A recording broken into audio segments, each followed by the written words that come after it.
Soto at ilang kapwa-senador ang alegasyon ni Senadora Amy Marcos na may mga ipinagbabawal kaugnay ng investigasyon ng Senado sa flood control scandal. Nakatutok si Ivan Mayrina. Pinalagaan ni Senate President Tito Soto ang pahayag ni Senadora Amy Marcos na hindi na siya umaasang may patutunguhan pa kung ipagpapatuloy ng Senado ang investigasyon sa flood control projects.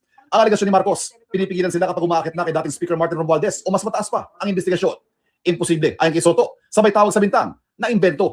Nauna nang sinabi ni Senate Blue Ribbon Committee Chairman Panfilo Lacson na unfair, walang katotohanan at walang basihan ang alegasyon na ayaw na niyang patulan. Pinabulaanan din ito ng Vice Chairperson ng komite. Wala akong naririnig na pinagsasabihan na pag si Senator... Pero mo nakakahiya ka na, Amy. Nakakahiya ka na. Yung mukha mo, nakakahiya na. Puro botox, puro petroleum jelly. Yung ilong mo, nakakahiya din dahil misalign, katulad ng ngalangalan ni Baste. Nakakahiya ka? Alam mo yun? Sobrang nakakahiya ka. Si Amy po, delikadong tao yan. Kung yung kapatid mo, if your own brother is you willing to ilaglag, diba? Kung kaya mo ilaglag ng sarili mong kapatid, hindi yan imposible sa ibang tao. Borrow 1 from T, carry through X squared of 9. Sa tungkol kay Speaker Romualdez, wala akong narinig. But number 2, hindi naman kasi nagmi-meet eh. Sinabi rin ni Senadora Marcos na bubuwagin na sa susunod na buwan ang Independent Commission for Infrastructure. Hindi nagpakita ng ebidensya sa Senadora Marcos o nagdetalya sa kung paano niya nakuha ang impormasyon na pinabubulaanan ngayon ng palasyo. Kahit na nagsipagbitaw na mga miyembro at ang chairman na lang ang natira, patuloy ang paghimok sa mga may impormasyon sa katiwalian na magsumbong sa komisyon. Wala po na pag-uusapan kung magkakaroon ng replacement, pero nagpapatuloy pa rin po ang ICI. Walang abuse sa kanila kung sila ay bubuwagin, kaya patuloy din po ang kanilang pag-iimbestiga. Pero ang in-expect po ng Pangulo ay magkaroon din po ng batas para magkaroon ng independent commission. Dumistansya naman ng palasyo sa impormasyon na nakuha rin ng Senadora Marcos na ilang dati kasalukuyang senador at mga kongresista ang sunod na kakasuhan at aarestuhin kaugnay ng flood control scandal. Sabi nga po ng Pangulo, baka masaya yung effort sa kakamadali. Pero magdidismiss lang po. Agad, ayaw natin pangunahan kung ano magiging trabaho ng Ombudsman at ng DOJ. Nasa kamay na po ng Ombudsman yan kung ano po yung timeline nila. Patuloy namang pinabubulaan Talaga ni Yusek, paganda ng paganda si Yusek ha. Yusek, paganda ka ng paganda.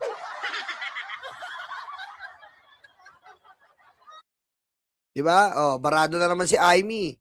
ng palasyo ang mga ugong ng malawakang balasahan sa gabinete. Sa ngayon, Lagi namang tumitingin, nag-monitor ang Pangulo, ini-evaluate niya yung trabaho ng bawat miyembro ng kabinete. So, ngayon, sa araw na to, opo, so sa mga susunod na araw, hindi natin masasabi kung sabay ay hindi masasatisfy sa trabaho ng isang CAPSEC. para sa GMA Integrated News, Ivan Mayrina. Oh, ayan po Ayan po ang sabi ni Tito Soto na sinungaling si Amy Marcos.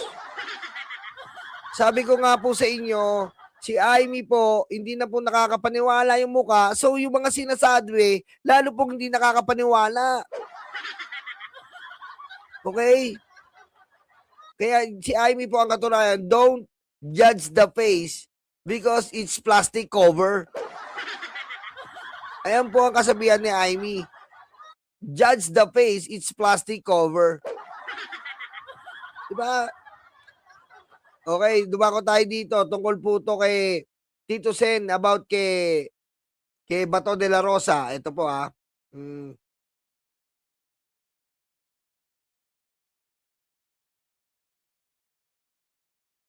President ako noon at saka hanggang ngayon. Hindi ko pinakikialaman kung papasok sila at hindi eh. Oh, So why now? why now? Mahirap naman yung sitwasyon ko na yun dahil alam ko, alam naman natin na umiilag siya sa problema. Di ba? Eh, ba't ko siya pipilitin kung umiilag siya sa problema?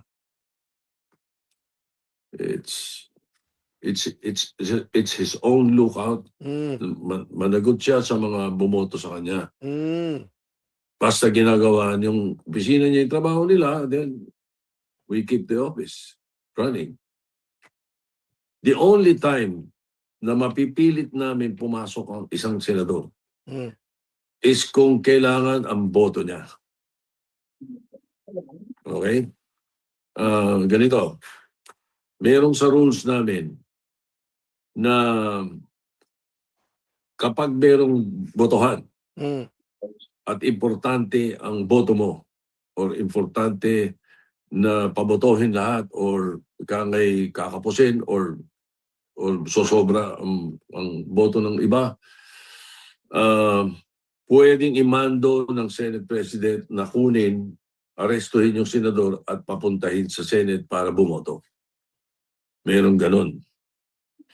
Meron kaming rule. Pero dapat yan dito inaano nyo yan eh.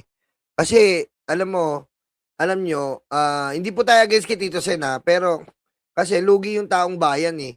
Biro mo, gaya nga po ng sinabi natin tayo po nagtatrabaho tayo. Lalo na yung mga OFW natin matatanda na kinukulubot, di ba? Lalo na yung mga OFW matatandang kinukulubot dyan. Nagtatrabaho tayo ng kahit may sakit tayo, di ba? Yung nauso pa nga, yung bumaba, lumulusong tayo para lang makapasok. Pati mga OFW na kinukulubot. Oh. Kahit sa gusto nila pumapasok. Tapos makikita mo si Bato, pinapasweldo po natin, nagtatago. Di ba? Nakakasulasok po talaga eh. Kaya yan po ang sinasabi ko sa inyo, yan po ang sinasabi sa inyo na lugi po tayo dyan sa mga batas-batas. Hindi ko po kahit kayo na lumaban sa gobyerno. I mean, yung batas po natin ay mas lamang po talaga yung may kapangyarihan. Kita mo? Tayo, gawin natin yan. Huwag tayong pumasok sa trabaho natin. Nasa batas. Huwag tayong pumasok sa trabaho natin. Nasa batas ba yun? Nababayaran tayo? Nasa batas ba yun? Nababayaran tayo? Hindi ko inaano si Tito Sen. Idol ko yun eh. Susuportahan ko to hanggang dulo. Diba? Ang inaano lang natin, yung batas po talaga ang problema dito. Si Tito Sen po, ini-implement niya lang yung nasa saad sa batas. Pare, balita't kaalaman, mag-subscribe kayo dyan Nung araw pa yan. At nangyari na yan, nung panahon nila Lorenzo Tañada, nangyari yan. Hindi ko na kilala. Kilala niyo po ba yon? Mga matatanda dito, kilala niyo yan, no? Naabutan niyo yan eh. Mga kababata niyo pa nga yan, di ba? Panahon din ni Senator Salonga. Sino ba yon? Hindi ko na naano yun Naabutan niyo po yun, kababata niyo po yun, no? Meron yan minsan. Sa amin, may instance, nung Senate President si Manong Johnny, majority leader ako, kailangan namin ng 13 na boto. Umalis si Bong Revilla. Bong Revilla ang tanda ko, tsaka isa pa eh. Tinatawagan namin, hindi makontak. Hanggang sinabihan namin ng Sergeant Datams, habulin nyo. Pag ayaw bumalik, sabi ko, arrestuin nyo, balik nyo rito. Bumalik naman. Bumalik naman para bumoto. Pero, there is an instance na pwedeng mangyari yun. Yan po Yan po yung regarding kay Bato. Ayan po yung sinasabi natin, malibag mga karayuma, na ganyan po ang nangyayari ngayon.